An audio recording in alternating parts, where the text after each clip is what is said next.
Istanbul, with over 15 million population, currently operating on 107 metro stations, 8 line tracks with total route length of 136.6 kilometers compared to Paris, Seoul, London, and Melbourne, with lesser population, but with a much more diverse metro. Does this really look right? Okay, let's see. Istanbul is a unique region of the world, not only because of its history, but also because of its role as a crossroads for economic, social, and cultural exchanges. Although many cities are located near seas, Istanbul is the only city that is situated between 2 continents and 2 seas. In terms of border linkages and spatial organization, all of these characteristics present opportunities and risks for the city. It is situated on both banks of the Bosphorus, a small strait that connects the Black Sea and the Marmara Sea.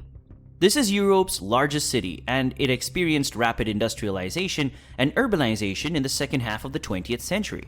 It's been the principal destination for large-scale migration from rural to urban areas since the 1950s, because of fast industrialization and unplanned urbanization over this time. It's generated dozens of new problems. You see, in summer 2021, when I visited Istanbul, it was a great experience and probably still one of my best destinations until today.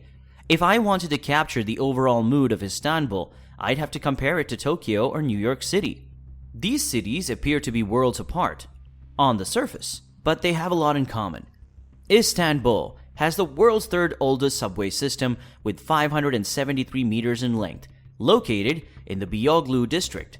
This was built in 1875, following the ones in London and New York, which were built in 1863 and 1868 respectively. But as old as Istanbul's subway is, it's obvious that the metro infrastructure has not received much attention. Driving in Istanbul is a difficult task, considering rumbling buses, honking vehicles, swerving taxis, and speeding scooters. In a city with a population of over 15 million, traffic would otherwise grind to a full stop. With all these, speed limits were set still for cars at 110 kilometers per hour on split highways and 50 kilometers per hour in residential zones. Well, over the last few decades, Istanbul has been affected by the challenges and characteristics of fast urbanization. Traffic congestion, in particular, has been a problem for everyone in the city, despite the fact that Erdogan Bayraktar, the Minister of the Environment and Urbanization, declared 2011 to be the country's year of urban transformation. Rising road congestion continues to block daily life for pedestrians who are finding the time spent stuck in traffic to be intolerable. What exactly is the root cause of Istanbul's road infrastructure problem?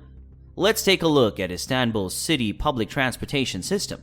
To characterize the transformation of Istanbul's urban transportation system, a review of the city's population, which is now rising at an uncontrollable rate, as well as its public transportation demands, is required. Okay, Istanbul had a population of 1,078,000 people in 1945. Its internal immigration increased quickly after the 1950s, owing to its status as the world's fastest-growing industrial center. Its population has increased by more than 1,000% in the last 60 years, from 1.5 million in 1950 to 13 million in 2007. This is 2022, and Istanbul's population has grown by almost 16 million. The most major element driving this rapid growth and outward development of its metropolitan districts has been rural-urban immigration. This brings up the question, what triggered such rapid growth? Like, population growth is expected, but this is over 1,000% increment. Well, Turkey had a significant economic shift after World War II, moving from a largely rural to a predominantly industrial economy. It's become a popular economic destination for both low-skilled, unemployed, rural migrants looking for work and company workers looking for low-cost labor and a huge local market. Internal migration from rural areas of central and eastern Turkey into Istanbul has increased as a result of the rapid economic transformation. The number of automobiles on Istanbul's roads expanded considerably in line with the city's increasing urbanization. As the adult population grows, there's a large desire for private transport. The main cause of traffic congestion is the increase in the number of vehicles on the road. The number of registered automobiles in Istanbul increased from 2 million in 2008 to almost 3 million in 2012, according to the Road Motor Vehicle Statistics. Obviously, about 2 million of these are private cars, indicating that people prefer to drive their own cars rather than using public transportation, resulting in an increase in traffic congestion. The low quality of public transportation and the underdeveloped fast transit system are the reasons for this preference of having a car overtaking public transportation. The public transportation system continues to fall short of meeting the needs of the rising population.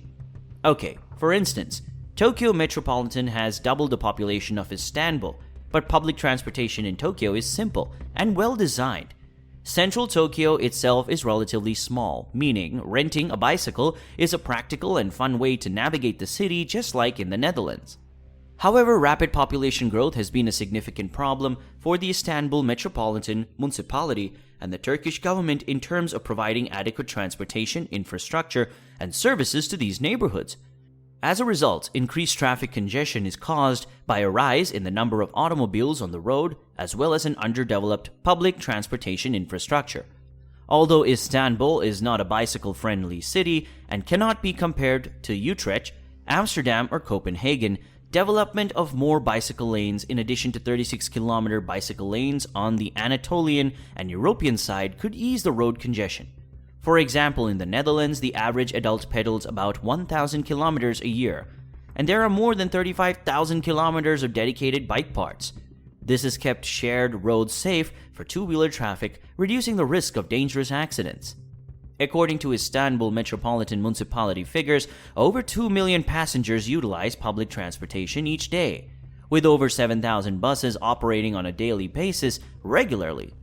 As a result, they must carry more passengers than their capacity, and as a result, they are often highly busy. Therefore, any passengers who finds an empty seat considers themselves extremely fortunate. Based on TSI statistics, Istanbul has over 3.5 million private cars.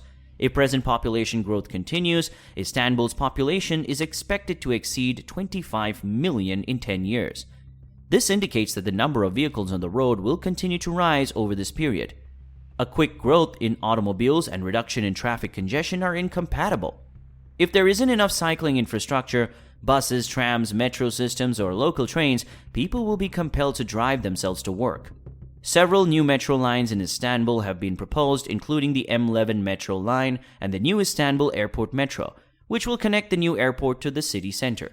The first section of the metro line, which is now under construction, is scheduled to open at the end of 2021. As projected, and will connect Istanbul Airport to Gayrettepe in the municipality of Sicily in April 2022. The metro will run for 34 kilometers between Istanbul Airport and Halkali by the end of 2022. When the new metros are completely operational, hopefully things will be easier for travelers to get to the city center from the airport, and traffic congestion should be reduced. Metro networks are famous for their high capacity and continuous service. They do not affect street-level transportation networks because they're underground, allowing both to accommodate a larger number of people without interfering with one another. And this could be a long-term solution to Istanbul road congestion. Have you ever been to Istanbul before? What are the sustainable ways to deal with their infrastructure issues? Share your thoughts and experience in the comments section. And if you enjoyed the video, consider subscribing to support the channel. Talk to you in the next video.